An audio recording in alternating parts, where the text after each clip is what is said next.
কেতিয়াবা গৌৰৱ গগৈ ক'বচোন যে জুবিন গাৰ্গৰ গান এটা কেইটামান পেৰাগ্ৰাফ গাই দিয়ে বুলি গাই দিব পাৰিব নেকি? তেওঁলোকে জীৱনকালত জুবিনক কেতিয়াও সন্মান দিয়া নাছিল।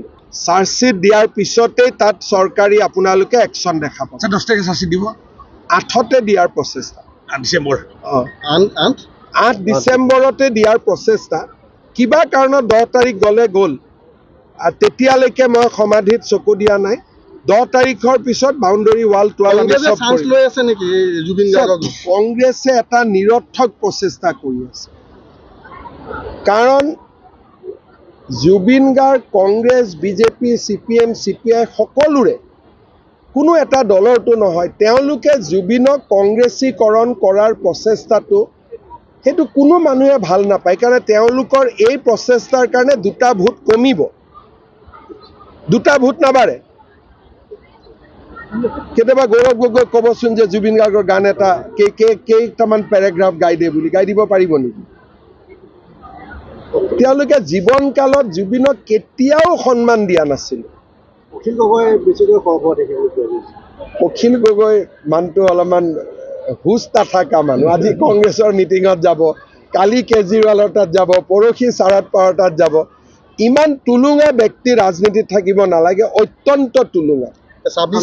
চিৰিয়াছ কাম কৰা দেখাই নাপাব। কেতিয়াবা গৌৰৱ গগৈ ক'বচোন যে জুবিন গাৰ্গৰ গান এটা কেইটামান পেৰাগ্ৰাফ গাই দিয়ে বুলি গাই দিব পাৰিব নেকি?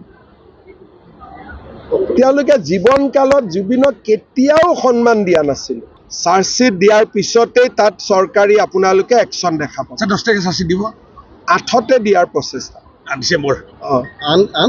8 ডিচেম্বৰতে দিয়াৰ প্ৰচেষ্টা। কিবা কাৰণত 10 তাৰিখ গ'ল, তেতিয়ালৈকে মই সমাধিত চকু দিয়া নাই। 10 তাৰিখৰ পিছত বাউণ্ডাৰী ৱাল কংগ্ৰেছে এটা নিৰৰ্থক প্ৰচেষ্টা কৰি আছে।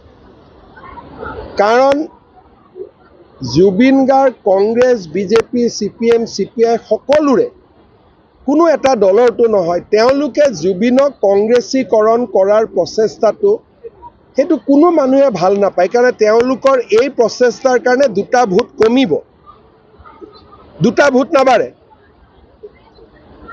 কেতিয়াবা গৌৰৱ গগৈ ক'বচোন যে জুবিন গাৰ্গৰ গান এটা কেইটামান পেৰাগ্ৰাফ গাই দিয়ে বুলি গাই দিব পাৰিব নেকি?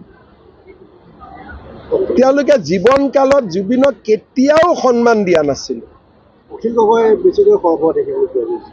অখিল গগৈ মানুহটো অলপমান হুচ নাথাকা মানুহ। আজি কংগ্ৰেছৰ মিটিঙত যাব, কালি কেজৰিৱালৰ তাত যাব, পৰহি শাৰদ পাৱাৰ তাত যাব। ইমান টুলুঙা ব্যক্তি ৰাজনীতিত থাকিব নালাগে, অত্যন্ত টুলুঙা।